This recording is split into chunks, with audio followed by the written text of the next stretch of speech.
Hey everyone, welcome to the HeyArchi podcast. I am Fauzia, your host for the afternoon, also the principal interior designer and founder for the UDH, which is short for the Unarchi Design House. We are a young design studio based in Bangalore, having over 10 years of experience in creating premium residences, and we are now experts in creating child centric spaces for the young parents. We from D Hub are excited to bring you this lunchtime podcast between 1 and 2 p.m., where we engage in insightful roundtable discussions on architecture, interior design, and everything in between. In today's episode, we are diving into the heart of interior design, which is trends and styles. Each day, we will feature a unique theme led by different architects from across the country who all are part of the Alpha Club, which is a business mentorship club by D Hub for Architects, India's number two architectural community. This initiative is closely tied with our upcoming platform called HeyArchi, an online portal designed for architects to create their own profiles, access job opportunities, internships, and curated knowledge resources. We also conduct the BIM Foundation program, which is India's most affordable and efficient online BIM training course, featuring a low student to mentor ratio of 10:1 to make sure everyone here gets a personalized guidance. For more details, do check out the website link in the comment section. And on that note, welcome to Inside Interiors. This is your weekly dose of design tips, style, inspiration, and almost everything. So, whether you're renovating your home, designing your space, or just curious, this episode is tailored just for you. And we have a beautiful lineup of speakers for the day, starting with architect Renuka, who is the founder and principal architect for Trinity Studio, which is based in Chennai. Renuka, why don't you add a little on what you're specialized in? Good afternoon, guys, and thank you, Fauzia. First, my name is Architect Renuka, and as a owner of Trinity Studio, we specialize in retail and commercial projects with an expertise of 5+ years in and around Chennai, Bangalore, and Hyderabad. We have completed around 70 plus commercial projects and 20 plus residential projects within this metropolitan zones, and we are soon in lineup to start a vertical called Connector. I over to you, Fauzia. Okay, that was quite impressive. Over 70 projects in 5 years. I am certainly looking forward to having some insightful discussions with you. We Thank you. also have architect Ashwant from Kannur on our panel. Why don't you go ahead and introducing yourself, Ashwant? Right. So I'm Ashwant. I'm co-founder of Triple Hand Studio. My partner as well, Ashutosh. We run a multidisciplinary architecture and interior design studio. We have placed ourselves in the commercial space. We specialize in visual merchandising and retail design, delivering immersive brand experiences across South India, and we have a few projects in GCC as well. So our projects span commercial and residential spaces, but it's always rooted in a strong understanding of user experience. And we give importance to context very much. So at Triple Hand Studio, we believe in crafting not just spaces, but a strategic narrative that supports the brand and the people who are like in it. So that is pretty much about us. That's intense because now we have two commercial designers, and which increases my curiosity on which category would architect Pratibha belong to. Pratibha, the floor is yours. Hi everyone. Thank you, Fauzia. I'm Pratibha from Chennai, currently practicing in the city. At present, we are focusing on space-saving interiors and handling a few projects. We focus on maximizing the storage spaces for residential and making the most out of the available space. We have 2 years of experience in the field. Okay, so we have two residential interiors, two commercial interior designers. Yeah. And this is certainly going to be an interesting talk, a perfect balance. Thank you all for joining us once again. And now that the introductions are formally done, let's talk about what's hot in the world of design right now, especially now that even the Milan Design Week just took place like last month. So starting with Renuka, I would like to begin with a very fundamental question. What are current trends taking place in India, and what does a trend mean to you?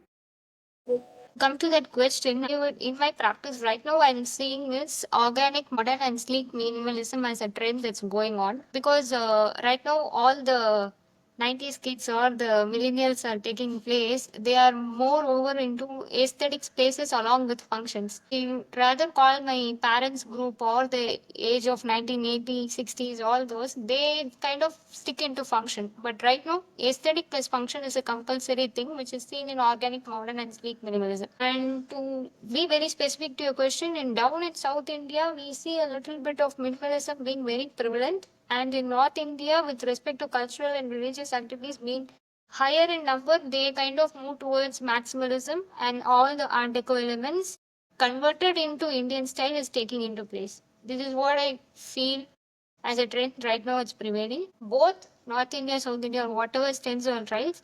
Now the people are very brief in kind of improving the quality of life rather than only moving over to furnitures we want or thing. Every furniture should be customized to them. Every furniture should be accessible to them. This is what the trend is moving more towards. Okay, so to like brief it up, basically, something that which transforms from its geographical location and the requirements of the inmates, if I'm not wrong. Yeah. Exactly. Yeah, that's a very nice way to put it. Pratibha, how would you describe it? You're on mute, Pratibha. You're on mute. Sorry, sir.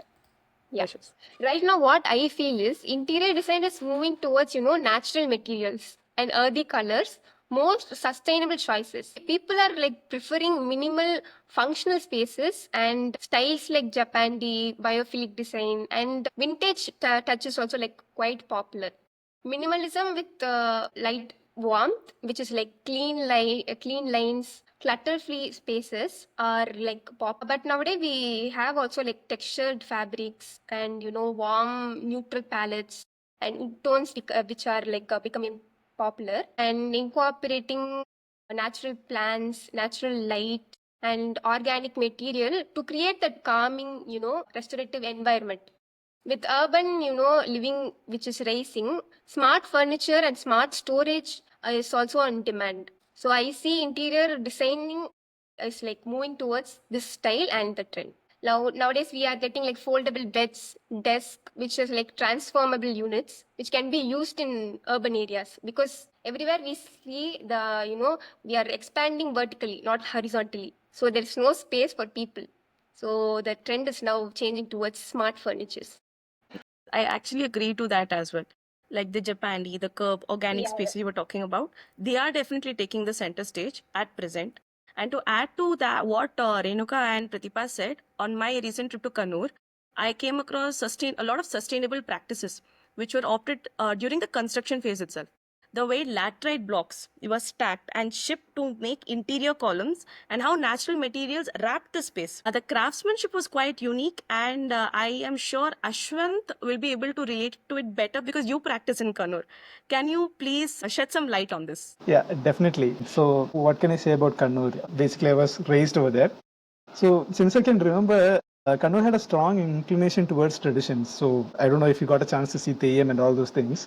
But we keep in touch with whatever traditions are prevalent. But like all other cities, we are like growing with the change.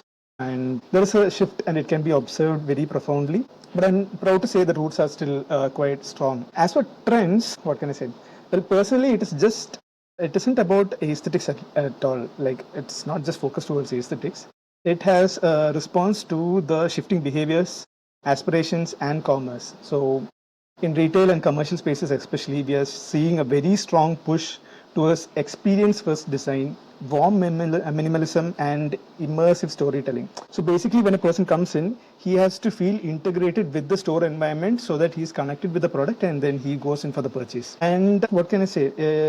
Trends like quiet luxury. So you don't want to be too loud. This is again very focused towards our niche and our area. So it might differ for the rest of the places. But for me and for Kannur and the clients which I am dealing with, they always prefer quiet luxury, a little bit of biophilic touch, and everything has to be very tactile. So you need to like invoke almost all the senses: touch, feel, hear, smell, and yeah. So everything is very much tactile.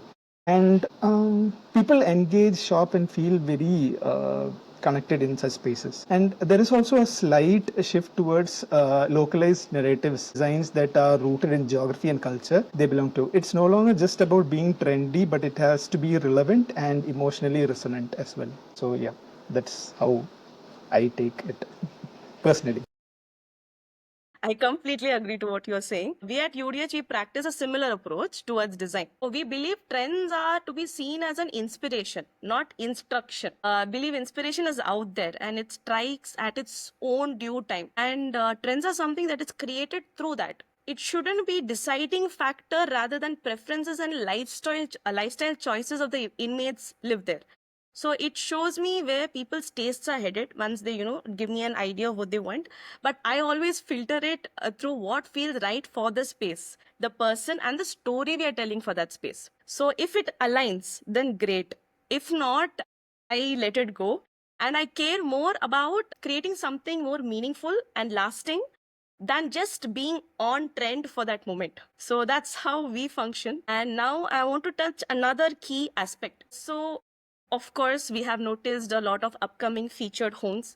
There is a certain clash between minimalism and maximalism.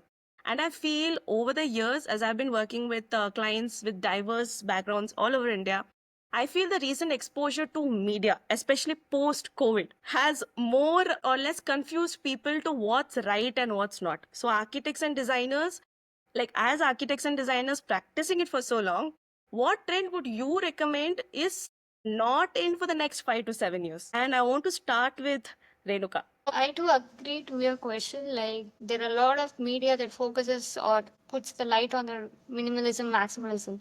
But to be very honest, like by 2030, sorry, 2030 or something, we will not be fighting over this. There won't be a contrast between minimalism or maximalism. I feel like people will be more precise about how we are bringing the style towards their plate. Just imagine AI is now at fingertips. Already the clients are being us move. In that case, we should be able to give them something like how multiple styles could be bought, curated together, and satisfy their comfort or their necessity. So this is what I honestly feel. Because let's say, like, let's take the past. Like our parents were like glorified marble, granite, everything. But right now, there are economical options available for this, like non-porous tile, quartz, etc. Like everything was rooms in 10 decades or before that. But right now, everything is open layout and inclusive of multiple activity. With respect to the styles, it is adapting to whatever change that is requiring for the people and not taking it aesthetically. So that is what I meant to say. Function is like collaboration of styles, I believe, in the future 2030. And the role of architect would be like with AI palette be coming into us, what knowledge are we going to give them upgraded? What technical part are we going to give them more specific? Is will be the role of architect rather than choosing paint colors or putting furnitures.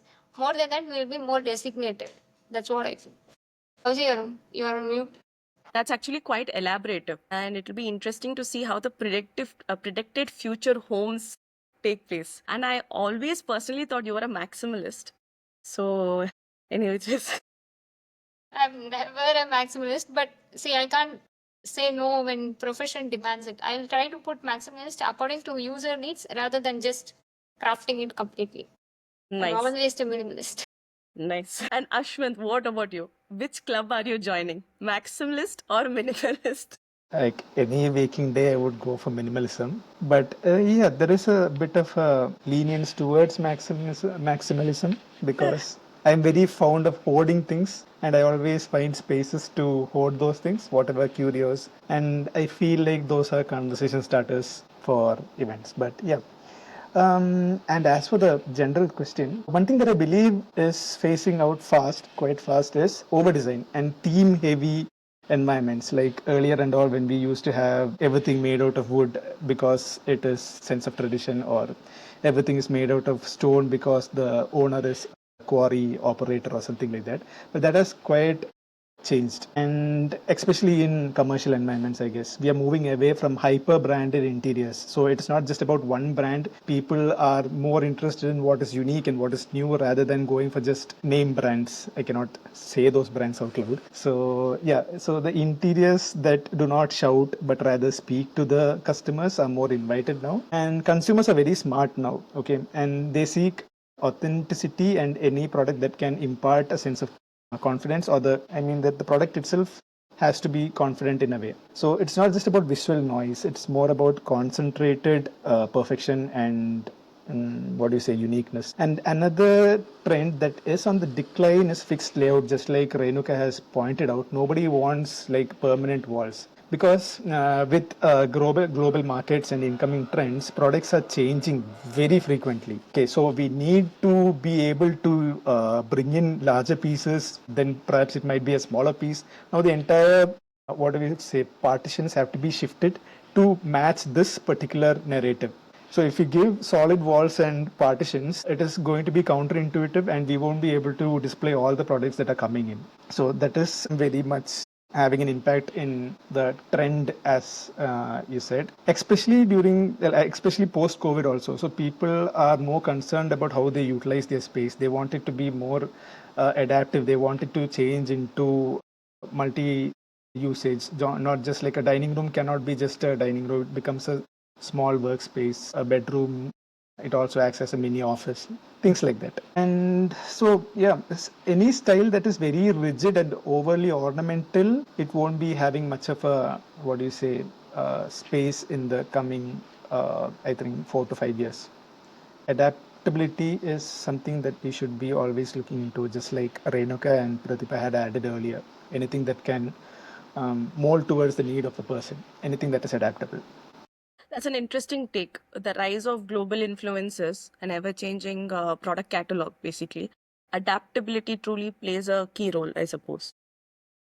So it is adaptability, and our role would be to be curators, technically equipped curators, able to not just justify and convince, but actually support through proper scientific case studies and evidences that what we do is actually meant and not just some 3-page or 2-page post that we saw somewhere. So we have to be very technically sound. We need to know why this fitting is going in this particular slot and why it is sliding and not folding. Yeah, in commercial jargon. But yeah, we need to be technically sound and we need to be really good curators because a lot of stuff is happening. Basically, designers with sense. Right. So I would also like to say ki when all of this, right, when it, adaptability, personalization, your keywords, when it mixes with AI, which is, coming into the picture rapidly, I can't imagine the number of permutations it would give rise. And especially after our conversation on the day before yesterday's podcast with architect SSR and engineer Satish, hosted by Swati. It's very interesting to see where the future, because the future is not next 5 or 10 years, in his words. It's like now we are actually living in it. Probably next 6 months we'll have something else. So yeah, I'm very excited to see that. And Pratibha, what is your where's your head on that? Yeah, just like Ashwat and Renuka, I also prefer minimalism. To me, a trend is more than what's like popular. It's what resonates with people's evolving lifestyle and values. I believe a a trend stands out when it blends with the function and emotion of the people, especially when it comes to home. Every inch counts. So, if a trend helps a space to be resourceful or meaningful, we can definitely go for it. Not just only for design. As mentioned earlier, I like minimalism. Just because my neighbor is, he prefers maximalism, I can't bring in that same design, and I can't live in that. I should feel how the space, when it is designed, whether I like it or not. So what I feel is by blindly following the trend, so that should fade away in next to 5 to 7 years. Yeah, this is my take on trend. Short and to the point, Pratibha. What do you prefer, Sofia? Minimalism or max? Same. So for me, I believe 5 years from now, I don't see fast, soulless decor surviving. A personality, not just what's trending. Maybe that might be the hook or the spoof that lets people in, but ultimately they'll go with what suits them. And since I am catering into the child-centric spaces department, I have seen the shift of a kid space. Like the over themed, dramatic, cartoon heavy setups have lost their relevance completely. Parents want spaces that evolve with their child and not ones that feels outdated in a year. And the whole monotone era will also fade, is what I feel. It's very sterile, washed out tones just don't spark that emotion anymore. it kind of feels same. And I feel right now we are craving warmth, story, depth, and honestly, over accessorizing trend, it's exhausting. So every piece in a space should feel intentional and not just like to fill in that shelf. At the heart of it, what's really going out of style is, as you said, blind trend following. And as how Ashwant's, like the conversation we had, the future is curated, it's not copied. So I'm enjoying how all our perspectives are deeply embedded. And now we've been talking from a very designer's perspective. Now let's just shift it a bit. What would a person looking to create their space consider? Now, how should someone pick a style for their space or their designer? Because it is a very personal and an important choice, and you'll be traveling with them for quite some time. It's not like for a month and then it takes quite a time. And I was in the trip, Kannur trip, and I had noticed that architecture and interiors were quite different from to its raw. It was very raw to its roots, and it was very different for someone like me who practiced interior design in Chennai for 8 years and then moved to Bangalore. So again, reframing the question: any advice for people trying to find their design identity? And I will start with Ashwant. Tricky question, yeah, but I'll go off with what I'm good at. So when it's a retail space or a home or even a pop-up like a small kiosk, your space should echo your story and purpose basically. So before thinking about trends or style, think about what you want that space to do for you in person, not the guest who's going to come in like once in a year or something, or not for some random relative who has a very good. Okay, so you get the point. It has to be curated to you and it has to meet your needs.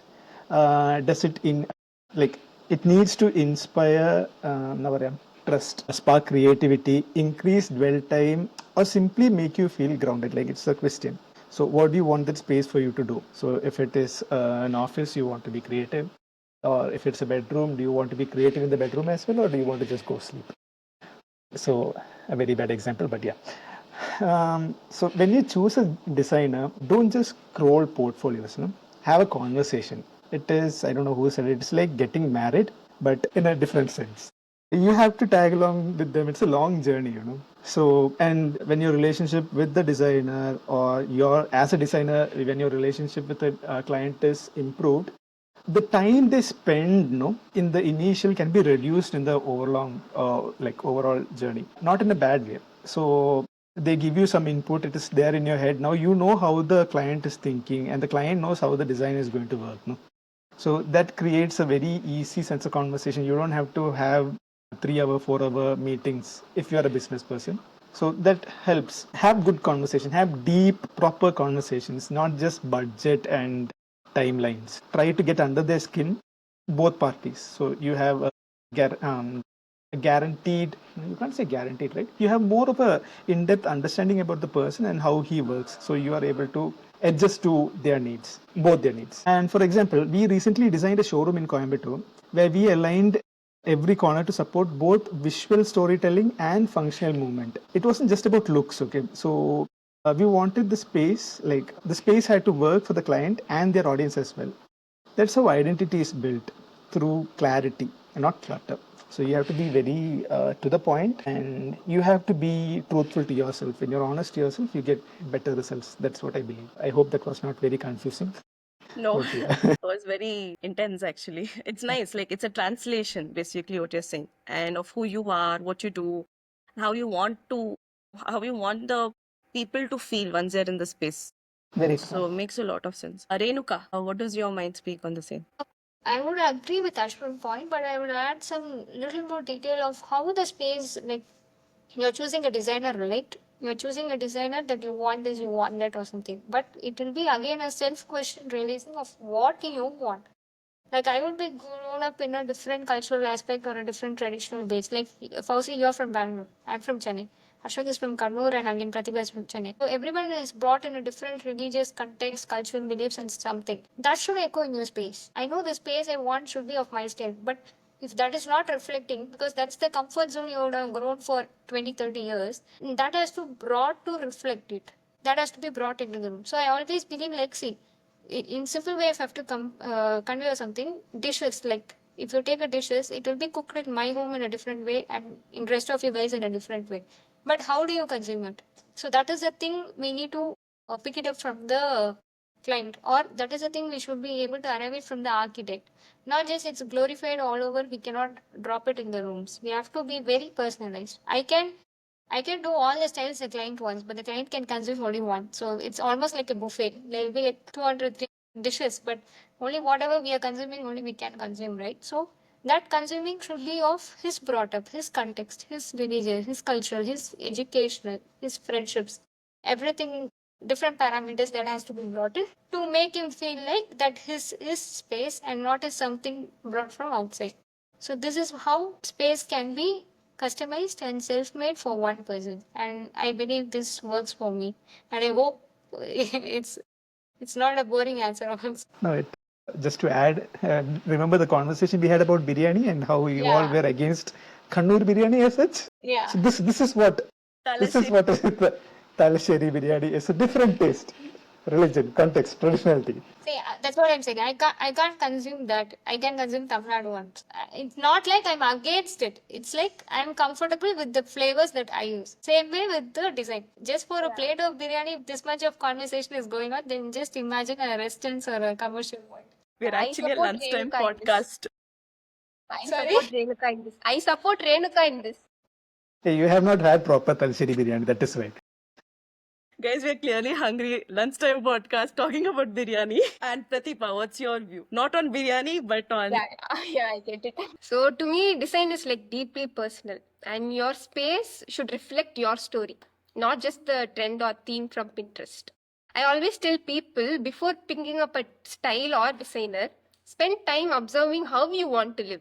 What makes you feel calm, or what makes you feel inspired, or what makes you feel at home. You need to list down these things first. When it comes to choosing a designer, just don't look at portfolio like Ashwath told. Talk to them. See if they get your ideas well. See if they listen to your lifestyles and to your values. Because design is not like just putting two lines and design happens. Design is like listening to their values, lifestyle, habits, then we design, right? So, right designer will help you to find your style, and they won't force you under their design. So like you have mentioned places like Kannur, they are like a raw, like aesthetically rooted, very different from Chennai or Bangalore. And I see that's the beauty of design. It's evolved that way, through lifestyle, through habits, to culture, everything makes the design. So I would suggest, to first talk to a designer, feel, and then, select a designer, whether they are good and they can make your space. Nice, nice. For me, to add to this, when I put myself in their shoes, when someone's trying to create their space or find their style, I think the first step is not to rush and not to jump into trends and Pinterest boards. Like, start by observing what you naturally gravitate towards, like what texture, colors, materials, what feels you. Ask yourself what you want to feel in the space. Do you want to feel grounded, calm, energized? And then when it comes to choosing a designer, that's even more a personal decision. So you're not hiring someone to make things look nice, right? You are trusting them to interpret your story, your rhythm, your lifestyle. So find someone who listens, right? And someone who asks the right questions, not just shows you their past work. Design is very intimate, it's not like copy paste, and it should reflect you, the city that you live in, and not the latest algorithm approved aesthetic, if I could say that. So basically, for me, it's like the way you decide is take your time, be honest with yourself, and the rest will follow. The right person will come along. So, yeah, that's my take on it. And I like how interesting this discussion was. To be honest, I enjoyed it truly. It was fun on a Friday. And Yeah, so you don't lie to your lawyer, you don't lie to your doctor, and now you don't lie to your architect also. correct. Point noted. Great. So there you have it. That's a wrap on this round of on this session, this round of questions, and I love diving into all of this. Trend. So basically, trend is something that fits you, I suppose, not just a fad, not just a style. It's styles that express the true version of you, if I could say. And to all our listeners, whether you're a student, a practitioner, or simply a passionate person, interested in design. We hope this conversation sparked new thoughts, ideas for your journey ahead. And a big thank you to our panelists from Alpha Club, which is a part of D Hub for Architects. Thank you for sharing your thoughts and experiences. And as we have seen today, interior design is no longer limited to a one-directional approach. It's evolving, dynamic, ever-changing, starting conversations, and much more. Don't forget to tune back on Monday with another set of our Alpha Tribe, same time, right here on the Hey Archi podcast. And let's talk architecture and design over lunch. Whether you're starting from scratch or refreshing your space, I hope today's deep dive gave our audience some clarity and inspiration. Thanks again, guys. And until next time, keep designing from the heart and show us your support and insights down in the comment section. And this is your host, Fauzia, signing off and wish you all a very, very pleasant weekend. Thank you. Thank you, Fauzia, and thank you, fellow mates also. Thanks, everyone. Had a good time. Yeah, bye. Bye.